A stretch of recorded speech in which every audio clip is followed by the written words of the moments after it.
మనస్ఫూర్తిగా నమస్కరించుకుంటుంది.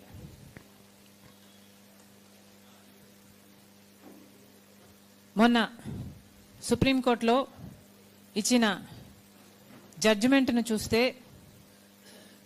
చాలా ఉత్సాహంగా ఎలాగైనా ఈ కేసును కొట్టేయాలి అన్న ఉత్సాహం కనిపించింది. న్యాయం చేయాలి అన్న తపన కంటే కూడా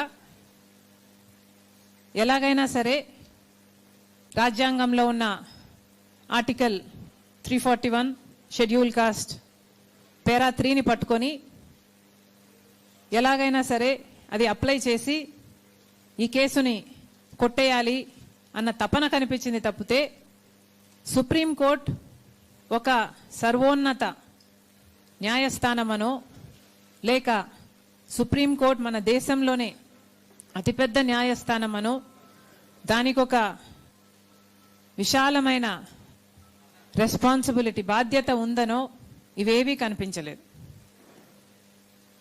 చాలా ఎక్స్ప్లిసిట్గా చాలా తొందరపడుతూ కాన్స్టిట్యూషన్లో ఉన్న ఒక అంశాన్ని పట్టుకొని దాన్ని అప్లై చేసి ఆ కేసు ఇద్దరు బెంచులు కేవలం ఇద్దరే ఉన్నారు ఆ బెంచ్లో, ఆ ఇద్దరి చేత దాన్ని ఎస్సీలకు వ్యతిరేకంగా తీర్పు ఇవ్వడం చూసాం. కానీ సుప్రీంకోర్టు ఉట్టి తీర్పు ఇవ్వడానికే లేదు, చిన్న కోర్టులు కూడా తీర్పిస్తాయి. ఏ కోర్టు అయినా ఇవ్వచ్చు, మార్చి ఇవ్వచ్చు.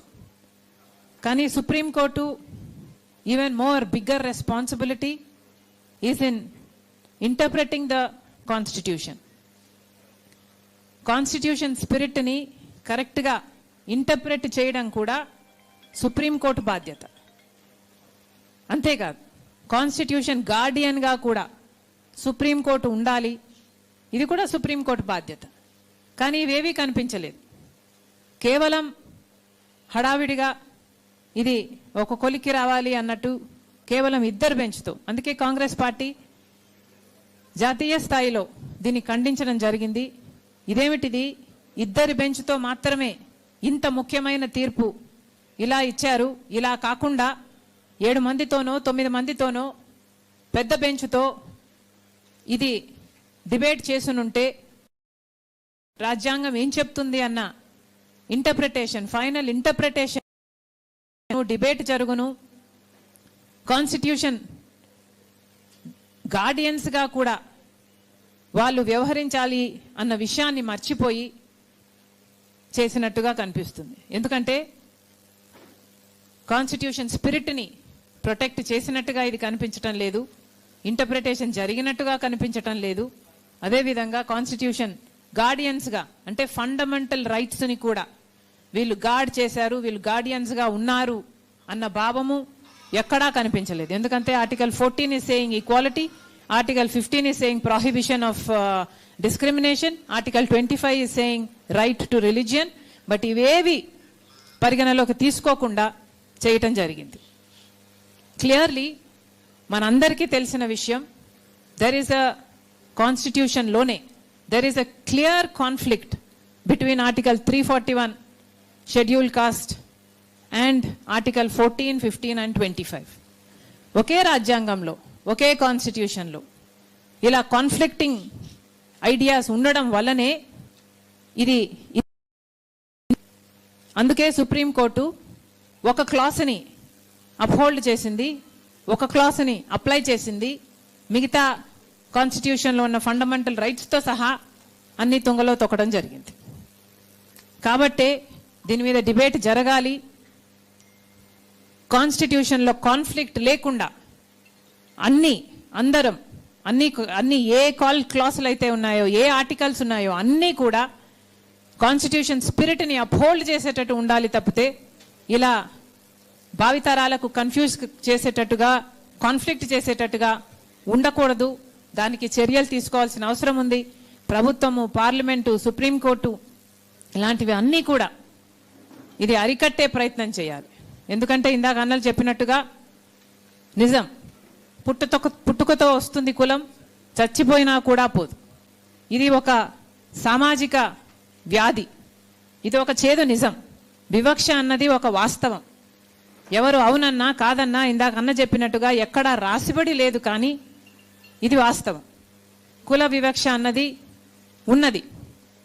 ఇది ఎంత అన్యాయం అంటే, ఈరోజు ఒక దళితుడు క్రిస్టియన్గా మారితే ఆయన ఆర్థిక స్థితి మారటం లేదు. ఒక దళితుడు క్రిస్టియన్గా మారితే ఆయన సామాజిక స్థితి మారటం లేదు. ఒక దళితుడు క్రిస్టియన్గా మారితే ఆయన మీద జరిగే అవమానాలు తగ్గటం లేదు. ఒక దళితుడు క్రిస్టియన్గా మారినంత మాత్రాన వాళ్ళ మీద దాడులు తగ్గటం లేదు.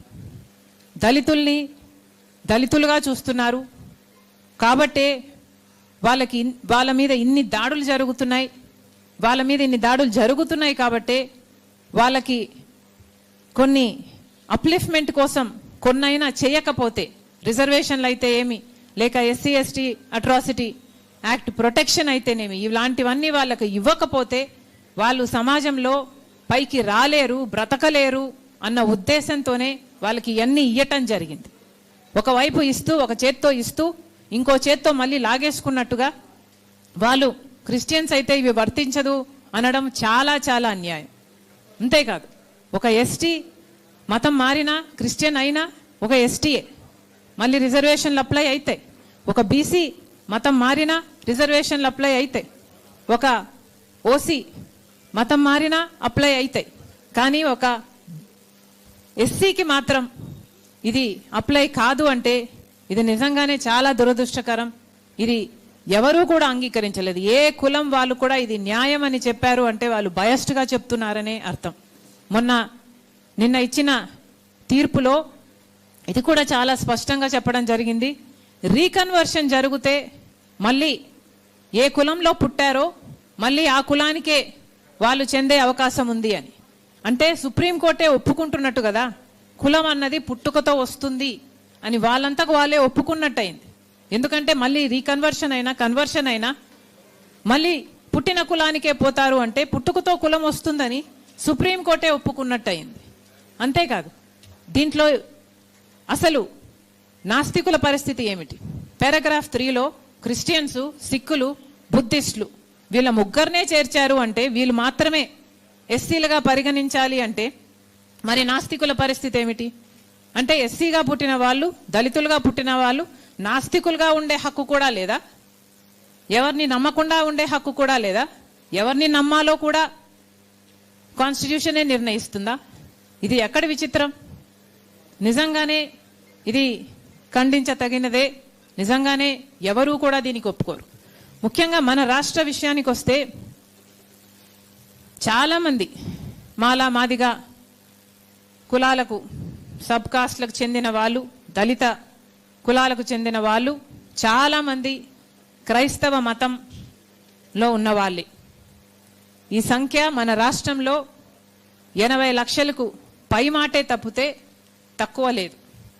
అంటే ఇప్పుడు ఈ చట్టం వర్తింపచేస్తే మన రాష్ట్రంలో ఇంతమందికి, అంటే దాదాపు 1 కోటి మందికి ఇది అప్లై అవుతుంది. మరి ఇది ఎంత అన్యాయం అంటే, మన జనాభాలో దాదాపు 20%కి అన్యాయం జరుగుతుంది అంటే మన రాష్ట్రంలో మనం ఇంతమంది ఉండికి కూడా వాళ్ళకు అన్యాయం జరుగుతుంటే అది ఆపలేకపోతే ఇక ఇంతమంది ఉండి ఏం లాభం? కాబట్టే అందరం కూడా అర్థం చేసుకోవాలి, నాయకులు ముఖ్యంగా అర్థం చేసుకోవాలి. దళితులకి ఈ రిజర్వేషన్లు ఇవ్వకపోతే వాళ్ళు బ్రతకలేని పరిస్థితి. దళితుల